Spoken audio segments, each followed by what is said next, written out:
dreamer, but my heart's of gold. I had to run away. Everyone's talking about living longer. But let's be honest, the conversation is messy.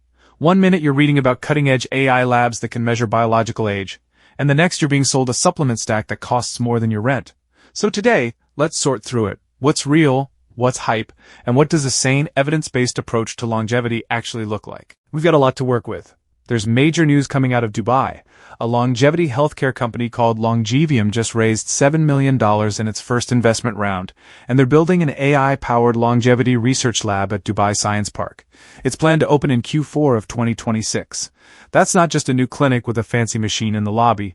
They're describing it as a true research and development facility. Right, and that detail matters.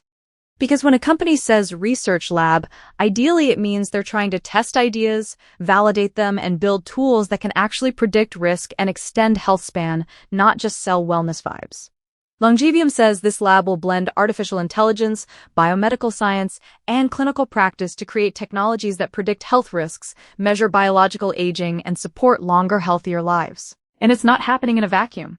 Dubai has been pushing to become a serious hub for preventive healthcare and longevity research. So a big investment round like this isn't just a business story, it's also a signal. The region wants to be where longevity science gets built, not just where longevity services get marketed. Which brings us to the problem. The minute longevity becomes a gold rush, people show up with shovels, and some show up with costumes and snake oil. We're living in a time where there are real breakthroughs, but also a flood of misinformation. It creates a weird question for the average person.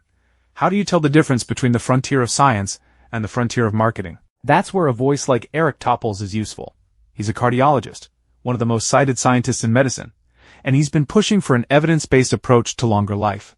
His point is basically, yes, science is moving fast, but that speed creates opportunity for people to sell questionable, unproven, sometimes dangerous interventions to frighten customers. And fear is the perfect business model, isn't it? People have always wanted to outsmart aging. Over the last few decades, that dream has turned into a full-on industry. On the extreme end, you've got biohackers treating themselves like experiments. They'll try drugs meant for very specific medical conditions, or chase trends like young plasma in the hope that youth can be injected on demand. Wild part is, because there's some legitimate research happening in aging biology, the fringe stuff can hide in the same conversation. People hear a real concept like cellular senescence or immune aging, and then someone uses those words to justify a product that has never been proven to do anything meaningful. So let's make this practical. If you're listening to this because you want to live longer and better, what should your mental model be? Topple's framework and a lot of mainstream longevity science points back to a few fundamentals that are almost boring. And boring in this space is often a green flag. Let's start with the one people misunderstand: genetics. If you've watched family members deal with cancer, heart disease, or Alzheimer's, it's easy to assume it's your destiny too. But large long-term studies suggest genetics explains a relatively small slice of longevity, roughly speaking, about 20%. The other 80% is lifestyle, environment, and circumstances. That's either empowering or annoying, depending on your mood. Empowering because you're not trapped by your DNA. Annoying because it means you can't outsource the work to a gene test and a supplement plan. But the point is, you have leverage, and not just a little. Potentially years of healthier life if you make the right moves consistently. Okay, move number 1, physical activity. If you want a real biohack, exercise is it. It affects basically every major system: heart, brain, metabolism, muscles, gut, inflammation. People chase expensive interventions like cryotherapy, exotic infusions, and full-body scans like they're magical. But even the best technology can't replace movement. And it's not just cardio. A lot of longevity conversations focus on aerobic fitness, but strength training is crucial as we age. Maintaining muscle and bone isn't about looking a certain way, it's about independence. It's balance, stability, avoiding falls, staying mobile. If you want to be 80 and still traveling, hiking, playing with grandchildren, strength matters. A realistic target most guidelines agree on is around 150 minutes per week of moderate activity, or 75 minutes of vigorous activity, plus resistance training at least twice a week. But I also like the idea of microdoses of exercise. If you can't get to a gym, can you squeeze in squats while the kettle boils? A quick set of push-ups? A brisk walk during a phone call? Now food. If longevity nutrition had a least annoying answer, it's the Mediterranean-style pattern. Lots of vegetables, fruits, legumes, whole grains, healthy fats, and sensible portions of protein. It's not glamorous.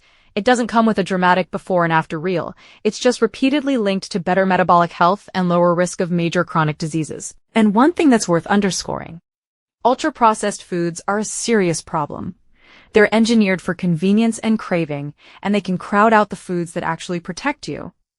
Over time, they're associated with a long list of health issues, from cardiovascular disease to diabetes to mental health challenges. So rather than asking what superfood extends life, the better question is, what's quietly harming me every day?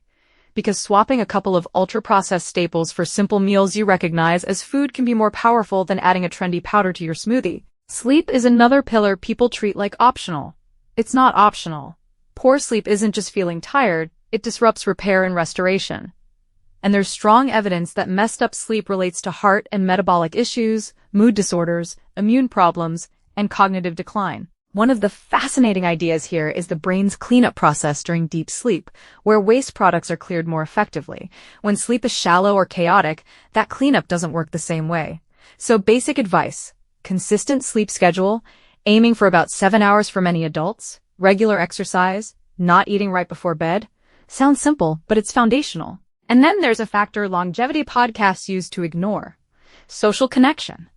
Loneliness isn't only sad, it's physically stressful. Chronic isolation is linked with higher risk of cardiovascular disease, depression, dementia, and early death. So if someone tells you longevity is just supplements and lab results, they're missing something huge. I love framing this as, you can go to the gym and still be unhealthy if your life is disconnected and chronically stressed. Strong relationships don't just make life nicer, they can help you sustain other habits too. People keep you grounded. They pull you outside. They remind you to be human. Okay, let's talk about the darker side. What to avoid. Tobacco is obvious. Alcohol is trickier because it's culturally normalized, but it's not a longevity tool. Then there are environmental exposures: air pollution, pesticides, microplastics, PFAS, the so-called forever chemicals. You can't eliminate all of it, but you can reduce your exposure with small choices, like filtering water, improving indoor air quality, and switching away from constant food contact with plastics where possible. And then we get to the biggest avoid of all: paying for confidence when you should be paying for evidence. Longevity is becoming a massive market. That attracts people who are great at storytelling and terrible at science. The more dramatic the claim, the more careful you should be, especially if the pitch includes urgency, secrecy, or a doctors don't want you to know vibe. Now here's the fun part: the tech revolution that actually might help. Tupple and others are optimistic about how AI, big data sets, and better diagnostics can shift medicine from reacting to disease to predicting risk earlier. And this is where Longevium's plans get interesting. They're talking about AI-powered digital twins, basically a simulation of your biology where potential treatment plans could be modeled before being used on you clinically. That's big if, and it's a huge if, it's validated properly and it's used as decision support instead of a magical oracle. They're also exploring things like regenerative medicine, tissue engineering, and advanced cell therapies, plus robotic diagnostics, swallowable imaging capsules, AI-driven skin cancer screening tools, smart contact lenses that analyze tear fluid. Some of these areas already have early versions in the world, others are clearly in the research pipeline phase. And there's one part that sounds like science fiction but is being investigated seriously: noble gases like xenon, argon, helium, krypton for therapeutic potential. That doesn't mean you should run out and buy a tank of anything. It means researchers are still exploring mechanisms. What could help with inflammation, recovery, neuroprotection, and under what conditions? Longevium also says they want to build a regional AI model for biological aging by combining lab biomarkers, medical imaging, body composition, and wearable data. That's the direction the whole field is going. Not one magic number, but a composite view of health trajectory. But we need to keep the listener grounded here. Even if that model becomes great, it should reduce your mental burden, not increase it. The goal isn't to stare at dashboards all day. The goal is to use good measurement to find the smallest realistic changes that deliver the biggest benefit. Which connects to a concept I've been hearing more lately. Not just lifespan and health span, but joy span. The years you actually enjoy living. Because it's possible to become so obsessed with optimizing that you squeeze the fun out of life and call it discipline. Exactly. The question isn't what is the most extreme protocol I can tolerate, it's what's the minimum effective dose that fits my real life. The habits that stick, movement, food, sleep, connection, work better when they aren't built on misery. Let's zoom out to the business side for a moment because it helps explain the landscape.